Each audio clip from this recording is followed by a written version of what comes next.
Morning, everybody. Do you pause for reflection? Self-examination, just to check in with yourself, to, check your pulse, see how you're doing. Well, the other day I was checking in about this year, 2024, because as I've mentioned, first of all, let me remind you, I am never gonna hop on and share a boohoo story or share intense emotions that I haven't mostly worked through or can appropriately share. So this is coming from a place of healing and reflection. So 2024, 3 quarters, if we were to break it down like that, Q1, I was heavily in the mind space of stepping into the new year with boldness and really wanting to embrace the download I got, which was to live, love, and lead beyond the status quo. Leadership starts with you. Leadership begins within yourself first. And I had a lot of healing to do. Candidly, if you don't know, part of my story last year, tragically, I lost my niece by chosen family to suicide. It'll be a month next month. And we'll talk a little bit more about Suicide Awareness Month, which is this month, a little bit later. A month and a half before that, I tragically lost my fur baby, who was also a community therapy dog at just 5.5 years old. And other layers of life had happened too. So I was grieving and healing and grieving and healing some more for the first part of the year, Q1. I ran a half marathon to help with that healing. I was advancing in my professional work. I got certified as a life coach. Had lots of wins, but was really the number one focus was, healing and building, because the truth is if we don't heal our mind, body, or soul wounds, they compound, and we're not designed to carry those. And they impact how we show up personally, professionally, and otherwise in the world. Q2, it was April, and I literally said, I think it was like April 26th, I said, Lord, thank you for this inner peace, real inner peace. All this intentionality behind healing my heart, my soul, and my body. I finally really feel at peace within these last several months. Wouldn't you know that just a few days later, I had a health scare. Just 3 days later, it was April 30th. And for 2 months, it was significant battle. Mental battle, physical battle, soulful battle, as I was trying to figure out what is going on with me. I had an MRI, I had a couple MRIs, CT scans, all kinds of things.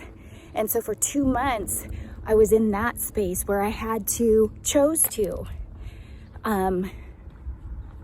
continue to take the next step forward, to continue to grow in my relationships, in my career, continue to show up for my clients, all the meanwhile having doubt and confusion about, my health. I had lots of friends, really praying with me and walking me through that with their experiences.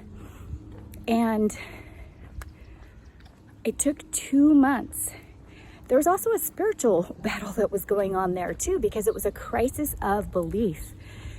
Having faith that God sees all things, that He knows all things, and that He is not absent from, and He's not unaware of all the burden that I'm walking through. So my faith was really stretched and grew. There's a hummingbird right in front of me again.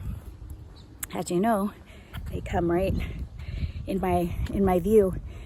Anyway, finally 2 months go by and I get the results back from everything and I'm fine.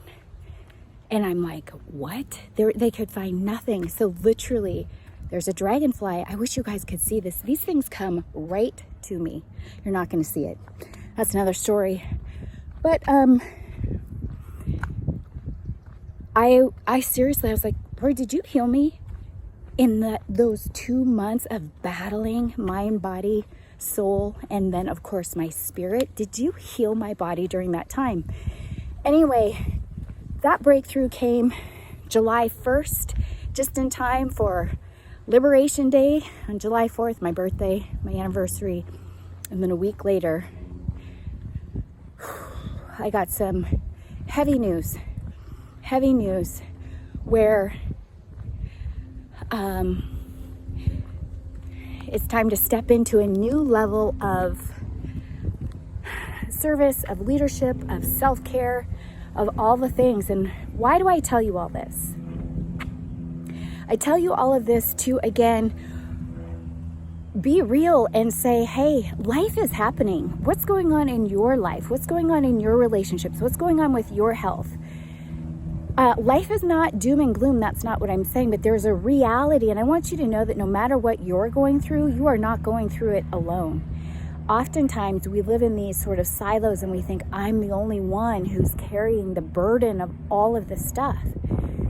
You're not alone. Number two, I tell you this because I want you to understand the importance of doing your healing work, literally, because my body physically, oh my gosh, with all of the grief, the loss, the stress, and now what I am walking through right now with others, if my body didn't have the strength, I would feel tired, I would feel drained, my immune system would be low, my body would not be able to carry me emotionally and mentally through what I need to be walking through.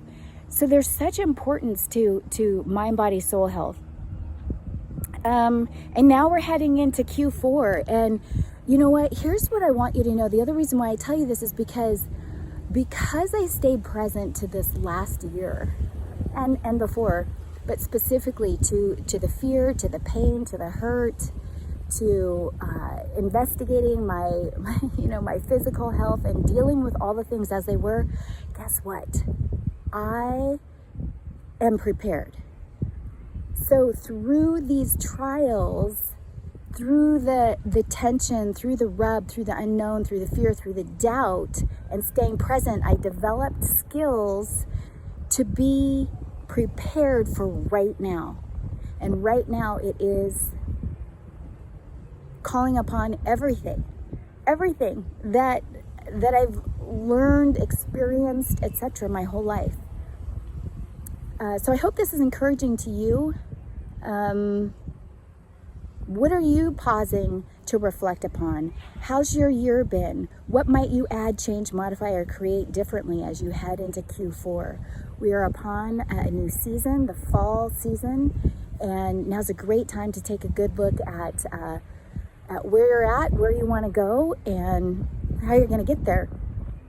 Let me say, I am Kim Peterson. I am a personal brand and style consultant, and I am a life coach. So if I can help you to clarify what your goals are and help you create a strategy to get there and overcome the obstacles that are in your way so that you too can move from fear into new levels of freedom and live the life that you love with purpose and intentionality, reach out to me. If not now, when? Let me tell you, if I was waiting for a pause, for a calm in my life, just from in this last year alone, I'd still be waiting. You have to seize the moments. In a day, be on the mountaintop. In the same day, you might be in the valley. Let yourself be in the valley, but get back up and keep on marching. Bye for now.